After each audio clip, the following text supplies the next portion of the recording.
Hey guys, അപ്പോൾ ഇന്നൊരു Sunday ആയിരുന്നു. രാവിലെ എഴുന്നേറ്റ്, രാവിലെ എന്ന് പറയാൻ പറ്റില്ല, അത്യാവശ്യം ലേറ്റ് ആയിട്ടുണ്ടായിരുന്നു എഴുന്നേറ്റപ്പോഴേക്കും. ഞാൻ സാധാരണ ഒരു 6 മണിയാകുമ്പോൾ എൻ്റെ ഉറക്കത്തിൽ നിന്ന് ഞാൻ എഴുന്നേൽക്കും, പക്ഷേ എനിക്ക് ബെഡിൽ നിന്ന് എഴുന്നേൽക്കാൻ നല്ല മടിയാണ്.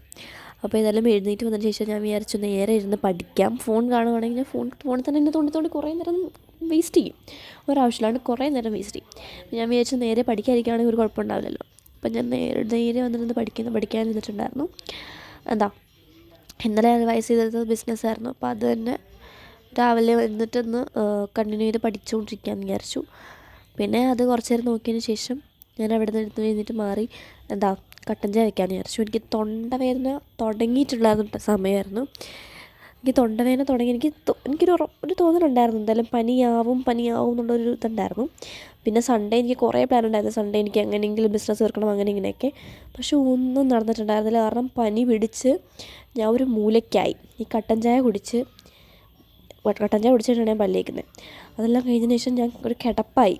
പിന്നെ ഒരു 4 മണി എന്തോ ആയപ്പോഴേക്കും ഞാൻ പുറത്തേക്ക് ഇറങ്ങിയിട്ടുണ്ടായിരുന്നു. എനിക്ക് കുറച്ച് ഡ്രസ്സൊക്കെ വാങ്ങിക്കാനുണ്ടായിരുന്നു. അങ്ങനെ ഞാൻ പുറത്തേക്ക് ഇറങ്ങിയതാണ്. എനിക്ക് ജീൻസും കാര്യങ്ങളൊക്കെ വാങ്ങിക്കാനുണ്ടായിരുന്നു. അങ്ങനെ പുറത്തേക്ക് ഇറങ്ങിയതാണ്. സ്റ്റുഡിയോയിലായിട്ടായിരുന്നു ഞങ്ങൾ പോയിട്ടുണ്ടായിരുന്നത്, നമ്മുടെ ഹാൾട്ടിൻ്റെ അവിടെയുള്ള സ്റ്റുഡിയോയിൽ. പിന്നെ എനിക്ക് പുറത്തൊക്കെ പോയി കഴിഞ്ഞാൽ വീഡിയോ എടുക്കൽ നല്ല ചമ്മലുള്ള കാര്യമാണ്. അപ്പോൾ ക്യാമറ ഇങ്ങനെ ആവുന്നതൊന്നും നിങ്ങൾ നോക്കരുത്. എനിക്ക് പറ്റാവുന്ന രീതിയിലൊക്കെ ഞാൻ എടുത്തിട്ടുണ്ട്. പിന്നെ ഞാൻ ഡ്രസ്സ് കുറച്ച് എടുത്തിട്ട് ട്രയൽ ചെയ്ത് നോക്കിയിട്ടുണ്ടായിരുന്നു. എനിക്ക് ഓക്കെ ആവുമോ രീതിയിൽ നോക്കിയിട്ട് എങ്ങനെ ഉണ്ടാവുന്ന രീതിയിൽ നോക്കിയിട്ട് ട്രൈ ചെയ്തിട്ടുണ്ടായിരുന്നു. ഈ ഒരു ഷോർട്സ് കണ്ടപ്പോൾ ഓക്കെ ആയിരിക്കും എന്ന് വിചാരിച്ചു. പക്ഷേ എനിക്ക് ഇട്ടപ്പോഴേക്കും എനിക്ക് ഒട്ടും ഇഷ്ടപ്പെട്ടില്ല. അമ്മ പറഞ്ഞ് പണ്ടത്തെ പോലീസുകാരുടെ ഇത് പാൻറ്റ് പോലെ ഉണ്ടെന്നൊക്കെ പറഞ്ഞ് കളയാക്കിയിട്ടുണ്ടായിരുന്നു. പിന്നെ ഈ 2 ജീൻസ് ഞാൻ എടുത്തിട്ടുണ്ടായിരുന്നു. പക്ഷേ 30 സൈസ് എനിക്ക് ഭയങ്കര വലുതാണ്. ഭയങ്കര വലുതല്ല, വേസ്റ്റിൻ്റെ അവിടെ കുറച്ച് വലുതാണ്. അപ്പോൾ 2 എടുത്തിട്ടുണ്ടായിരുന്നില്ല, മാറ്റി. പിന്നെ ഈ ഒരു ഡ്രസ്സ് ഞാൻ ഫസ്റ്റ് കൊള്ളാമെന്ന് എടുക്കാമെന്ന് വിചാരിച്ചു. പിന്നെ അത് മാറ്റിയിട്ടുണ്ടായിരുന്നു. ഇപ്പോൾ നിങ്ങൾ കാണിച്ചില്ല, തംസപ്പൊക്കെ കാണിച്ചു. പക്ഷേ എനിക്ക് പിന്നെ എപ്പോഴേക്കും ഇതെന്തോ ഒരു സുഖം തോന്നിയില്ല. പിന്നെ ഈ പാൻറ്റും ഇത് ഞാൻ എടുക്കാമെന്ന് വിചാരിച്ചു. ഇതിൻ്റെ സൈസ് 28 ആണ്. 28 എനിക്ക് കുറച്ച് വലുതാണ്. അപ്പോൾ ഞാൻ വെച്ച് ബെൽറ്റ് ഇട്ട് അഡ്ജസ്റ്റ് ചെയ്യാൻ കുഴപ്പമില്ല. വേറെ പാൻറ്റ് നോക്കിയിട്ട് ഒന്നും ഇഷ്ടപ്പെട്ടില്ല. അപ്പോൾ ഇതെടുത്തേക്കാമെന്നൊക്കെ വിചാരിച്ചിട്ട് 2 ഞാൻ കൺഫേം ആക്കിയതാണ്. പക്ഷേ ഇതെടുത്തിട്ടുണ്ടായിരുന്നില്ല ഇത്. പിന്നെ ഈ ഒരു ഡ്രസ്സ് എനിക്ക് ഒട്ടും കംഫർട്ടബിൾ ആയിരുന്നില്ല. കംഫർട്ടബിൾ എന്നല്ല, എനിക്ക് എന്തൊക്കെയൊക്കെയോ പിടിക്കുന്നില്ല. പിന്നെ അതെടുത്തില്ല. പിന്നെ ഈ ഒരു ഷോർട്സ് ഞാൻ കണ്ടപ്പോഴേക്കും വലുതാന്ന് തോന്നി. പക്ഷേ ഭയങ്കര ചെറുതായിരുന്നു അത്. ഒട്ടും സുഖമില്ല, അങ്ങനെ അതെടുത്തില്ല. പിന്നെ എൻ്റെ അനിയത്തിക്ക് ടോപ്പ് എടുത്തിട്ടുണ്ടായിരുന്നു. അവൾക്ക് ഒത്തിരി ഇഷ്ടപ്പെട്ടു. ആ ജീൻസ് അവൾ വീട്ടിൽ നിന്ന് എടുത്തുകൊണ്ട് വന്നതാണ്. ആ ടോപ്പാണ് എടുത്തിട്ടുണ്ടായിരുന്നത്. അപ്പോൾ വീഡിയോ എടുക്കാനുള്ളൊരു ആവേശത്തിന് പുറത്താണ് നിൽക്കുകയാണ്. പിന്നെ ഈ ഒരു ഷോർട്സും ഉണ്ടായിരുന്നു, ബ്ലാക്കും പിന്നെ സെയിം സൈസ്. അപ്പോൾ ഇനി ഇട്ട് വെക്കാനൊന്നുമില്ല, എന്തായാലും എനിക്ക് ഇടത്തില്ലെന്ന് മനസ്സിലായി. പിന്നെ ഈ ഒരു ടോപ്പ് എടുത്തു. ഈ ടോപ്പ് എനിക്ക് ഇഷ്ടപ്പെട്ടില്ല, അതിൻ്റെ ഫിറ്റിംഗ് എനിക്ക് ഇഷ്ടപ്പെട്ടില്ല.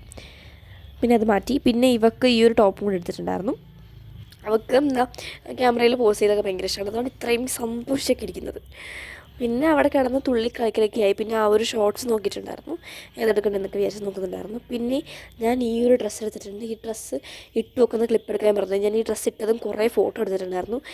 ഞാൻ തമ്മിൽ മിക്കവാറും ഇത് തന്നെ കൊടുത്തേക്കാം, അതിൻ്റെ ഫോട്ടോ എടുത്തേക്കാം, അപ്പോൾ നിങ്ങൾക്ക് മനസ്സിലാവുമല്ലോ. പിന്നെ ഈ ഒരു പാൻറ്റ് ഞാൻ എടുത്തിട്ടുണ്ടായിരുന്നു. ലാസ്റ്റ് നോക്കിയപ്പോഴേക്കും ഈ ഒരു പാൻറ്റ് 26 എൻ്റെ കറക്റ്റ് സൈസിൽ കിട്ടി. അങ്ങനെ ഞാൻ അതെടുത്തു. പിന്നെ ഇവിടെ വേറെയും ഐറ്റംസൊക്കെ ഉണ്ടല്ലോ, കോസ്മെറ്റിക്സ് ഐറ്റംസും കാര്യങ്ങളൊക്കെ ഉണ്ടല്ലോ, ലിപ്സ്റ്റിക്, അങ്ങനെ കുറേ സംഭവങ്ങളൊക്കെ ഉണ്ടല്ലോ. അപ്പോൾ അതൊക്കെ ഇങ്ങനെ നോക്കി, ക്ലിപ്പ് കാര്യങ്ങളൊക്കെ ഉണ്ടായിരുന്നു. അതൊക്കെ നോക്കിയിട്ട് ഒന്നും എടുത്തില്ല. എന്നിട്ട് ബില്ലൊക്കെ ചെയ്തിട്ട് അവിടെ നിന്ന് ഇറങ്ങിയിട്ടുണ്ടായിരുന്നു. അവിടെ നിന്ന് ഇറങ്ങി വീട്ടിൽ വന്നിട്ട് ഞങ്ങൾക്ക് പിറ്റേ ദിവസം ഇൻസ്പെക്ഷനാണ്, അതായത് മൺഡേ ഇൻസ്പെക്ഷനാണ് ഞങ്ങളുടെ സ്കൂളിൽ. അപ്പോൾ അതിന് വേണ്ടിയിട്ടും ഒരു ചെറിയൊരു സ്കിറ്റ് പോലെ ഞങ്ങളോട്ട് പ്രസൻറ്റ് ചെയ്യാൻ പറഞ്ഞിട്ടുണ്ടായിരുന്നു എക്കണോമിക്സ് സാറ്. അപ്പോൾ അത് സ്കിറ്റ് ഞാനിങ്ങനെ പഠിച്ചുകൊണ്ടിരിക്കുക, കാണാപ്പാടം പഠിച്ചുകൊണ്ടിരിക്കുകയാണ്. എനിക്ക് എൻ്റെ 100% കൊടുക്കണമല്ലോ, നമുക്ക് സാറ് വിശ്വസിച്ചിട്ട് സംഭവം തന്നേക്കല്ലേ. അപ്പോൾ അതിങ്ങനെ പറഞ്ഞ് പ്രാക്ടീസ് ചെയ്യുകയാണ്. ഞാൻ അമ്മയെ കേൾപ്പിച്ചിട്ടുണ്ടായിരുന്നു ഈ ഇരിക്കുന്നതിന് മുമ്പ് തന്നെ. അപ്പോൾ അമ്മ പറഞ്ഞു ഒന്നും കൂടെ പെർഫെക്റ്റ് ആവാനുണ്ടെന്ന് പറഞ്ഞു. അങ്ങനെ ഞാൻ വീണ്ടും വന്നിരുന്നിട്ട് വീണ്ടും ഒന്ന് സെറ്റാക്കിയിട്ട് പോകാമെന്ന് വിചാരിച്ച് പോയി കാണും. പിന്നെ എൻ്റെ സ്കിറ്റ് എങ്ങനെ ഉണ്ടായിരുന്നു, അത് കാര്യങ്ങളൊക്കെ ഞാൻ അടുത്ത വീഡിയോയിൽ ഞാൻ പറയാം. ചലഞ്ചിൻ്റെ നെക്സ്റ്റ് വീഡിയോയിൽ എന്തായാലും ഞാൻ പറയാം. ഇപ്പോൾ ഏതായാലും അതിന് വേണ്ടിയിട്ട് ഞാൻ കഷ്ടപ്പെട്ടിരുന്ന് പഠിച്ചുകൊണ്ടിരിക്കുകയാണ്. പിന്നെ സ്കൂളിൽ സ്കൂളിൽ വരുന്ന സമയത്തൊക്കെ ഇങ്ങനെ പിള്ളേരൊക്കെ വന്നിട്ട് ഇങ്ങനെ പേരൊക്കെ ചോദിച്ചിട്ടൊക്കെ പോകുമായിരുന്നു. അപ്പോൾ എനിക്കത് കാണുമ്പോൾ ഭയങ്കര സന്തോഷമാണ്. ഇങ്ങനെ ചേച്ചി യൂട്യൂബിൽ അത് ചെയ്യുന്നില്ലേ, നിങ്ങൾ വന്ന് ചോദിച്ചിട്ടുണ്ടോ, ചേച്ചി യൂട്യൂബിൽ വീഡിയോ ഇടുന്നില്ലേ, കണ്ടിട്ടുണ്ടെന്ന് അങ്ങനെയൊക്കെ വന്നിട്ട് കൊച്ചു പിള്ളേരൊക്കെ വന്ന് ചോദിക്കുമ്പോൾ ഭയങ്കര സന്തോഷമാണ്. പിന്നെ അല്ലാണ്ടുള്ള എൻ്റെ ബാച്ചിൽ തന്നെ ഫ്രണ്ട്സ് കാണുന്നുണ്ട്. അപ്പോൾ അതൊക്കെ എനിക്ക് ഭയങ്കര സന്തോഷകരമായിട്ടുള്ള കാര്യങ്ങളൊക്കെയാണ്. അപ്പോൾ അതും ഇപ്പോൾ എൻ്റെ മനസ്സിലേക്ക് ഇത് ഓർമ്മ വന്നുകൊണ്ട് ഞാൻ പറഞ്ഞതേ ഉള്ളൂ. പിന്നെ നിങ്ങൾ എന്നെ കണ്ടിട്ട് ഇങ്ങനെ ചുമ്മാ ചിരിച്ചിട്ട് വേണമെന്ന് സംസാരിച്ചു. എനിക്ക് ഭയങ്കര സന്തോഷമാണ് ഇങ്ങനെ വന്നിട്ട് സംസാരിക്കുമ്പോൾ. ലൈക്ക് ആ ഒരു നമ്മുടെ ആ ഒരു മൂഡ് തന്നെ നമുക്ക് ലിഫ്റ്റാവും. എനിക്ക് ഭയങ്കര സന്തോഷമാവും. കാരണം ഞാൻ കഷ്ടപ്പെട്ടിട്ട് തന്നെയാണ് വീഡിയോ എടുക്കുന്നതും ഇടുന്നതും ഒക്കെ.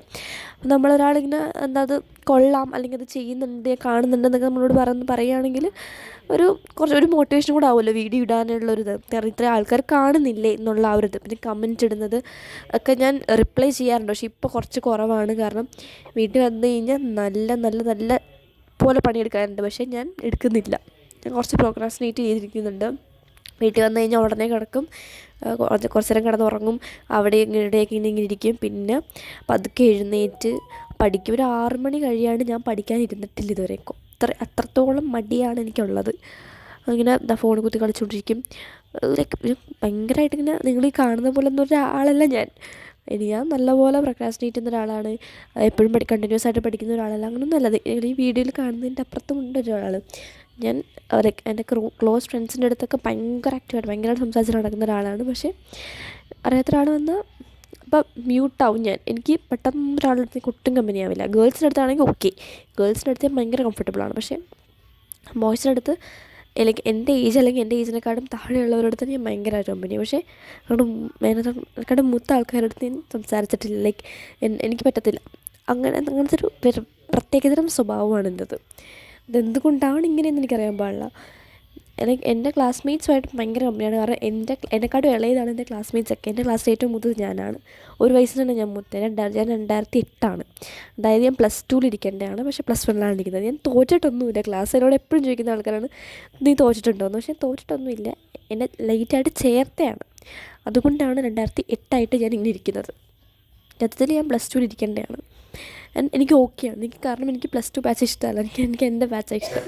അതുകൊണ്ട് തന്നെ ഈ ഒരു കാര്യത്തിൽ എനിക്ക് ഒരു കുഴപ്പമില്ല. +2 ബാച്ചിനെക്കാളും നല്ല ഞങ്ങളുടെ ബാച്ച് തന്നെയാണ്. എനിക്കങ്ങനെ തോന്നുന്നത്.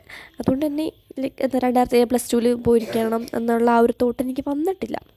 +1 തന്നെ മതി, കുഴപ്പമില്ല. പിന്നെ എൻ്റെ ക്ലാസ്മേറ്റ്സ് എല്ലാവരോടും എനിക്ക് സംസാരിക്കാൻ പറ്റും. അതുകൊണ്ട് തന്നെ എൻ്റെ പ്രായമുള്ളവരുടെ അടുത്ത് പോലും ഞാൻ അങ്ങനെ സംസാരിക്കാറില്ല. പക്ഷേ എനിക്കടെ ഉള്ളവരോട് ഭയങ്കര കമ്പനിയാകാൻ പറ്റും. ബോയ്സിൻ്റെ കാര്യമായിട്ട് പറഞ്ഞത്. ഗേൾസിൻ്റെ അടുത്ത് എങ്ങനെ വന്നാലും എനിക്ക് ഭയങ്കര ഇഷ്ടമുള്ള ഒരു ഫ്രണ്ട്ഷിപ്പ് കൂടാണ് ഫീമെയിൽ ഫ്രണ്ട്ഷിപ്പ്. ഭയങ്കര ഒക്കെയാണ്. അപ്പോൾ ഞാൻ ലൈക്ക് എൻ്റെ പേഴ്സണൽ കാര്യങ്ങളൊക്കെ ഷെയർ ചെയ്തിട്ട് കുറച്ചധികം നാളായി. അതുകൊണ്ടാണ് ലൈഫ് അപ്ഡേറ്റ്സ് കാര്യങ്ങളൊക്കെ ഇപ്പോൾ തന്നുകൊണ്ടിരിക്കുന്നത്. പിന്നെ ഞങ്ങളുടെ സ്കൂളിലെ ഇൻസ്പെക്ഷൻ കഴിഞ്ഞിട്ട് ഞങ്ങൾക്കിനി എക്സാം ഉണ്ട്. എക്സാം കഴിഞ്ഞാൽ ഞങ്ങൾക്കിനി വരാൻ പോകുന്നത് ഇൻവെസ്റ്റിച്ചർ സെറമണിയാണ്. അതായത് ഞങ്ങളുടെ ബാഡ്ജും കാര്യങ്ങളൊക്കെ തരും. അപ്പോൾ അതിന് വേണ്ടിയിട്ട് ഞാൻ ഭയങ്കര എക്സൈറ്റഡ് ആണ്. മിക്കവാറും ഇൻവെസ്റ്റിച്ചർ സെറമണിക്ക് മുമ്പ് ഞങ്ങൾക്ക് PTM ഉണ്ടാവും. ഞങ്ങളുടെ പാരൻസ് ടീച്ചർ മീറ്റിംഗ് ഉണ്ടാവും. അതോടെ എല്ലാം തീരുമാനമാവും. അപ്പോൾ എങ്ങനെയെങ്കിലും എനിക്ക് നല്ല മാർക്ക് വാങ്ങണം, അല്ലെങ്കിൽ ഭയങ്കര ഷോക്കായിരിക്കും. കാരണം +1 ഫസ്റ്റ് എക്സാമാണ്. അതിൻ്റെ 4 ടെൻഷനുണ്ട്.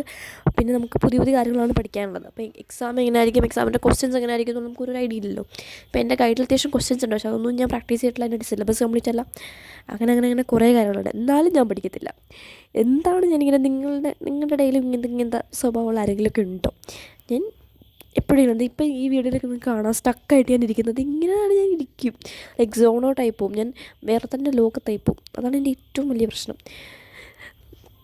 സംസാരിച്ചുകൊണ്ടിരിക്കുന്ന ഇടയിൽ സോൺ ഔട്ടായി പോവും, അല്ലെങ്കിൽ പഠിച്ചുകൊണ്ടിരിക്കുന്ന ഇടയിൽ സോൺ ഔട്ടായി പോവും. ഇതാണ് ഞാൻ ഫേസ് ചെയ്യുന്ന ഏറ്റവും വലിയ പ്രശ്നം. ഇതിൽ നിന്ന് എങ്ങനെയൊന്നും റിക്കവർ ആവണം. ആ ഒരു ഒറ്റ പ്രശ്നമേ ഉള്ളൂ. ബാക്കിയുള്ള സമയത്ത് നമുക്ക് പിന്നെയും പഠിക്കാൻ പറ്റും. അപ്പോൾ ഏതായാലും ഇന്ന് ഇത്രയുള്ള video. Thanks for watching. By.